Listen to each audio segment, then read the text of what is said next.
দীর্ঘ ৭.৫ বছর পর মা ছেলের মহাপূর্ণ মিলন। বলছি বিএনপি চেয়ারপারসন বেগম খালেদা জিয়া ও বিএনপি ভারপ্রাপ্ত চেয়ারম্যান তারেক রহমানের কথা।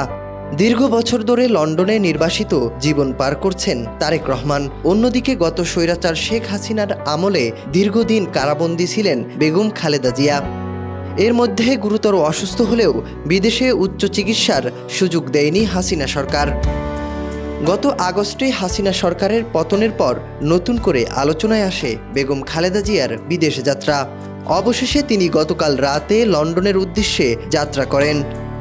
বুধবার বাংলাদেশ সময় বেলা 2:55 তাকে বহনকারী কাতারের আমিরের পাঠানো বিশেষ এয়ার অ্যাম্বুলেন্স লন্ডনের হিথ্রো আন্তর্জাতিক বিমানবন্দরে অবতরণ করে। হিথ্রো বিমানবন্দর কর্তৃপক্ষ এ সময় খালেদা জিয়াকে ভিআইপি প্রোটোকল দেন।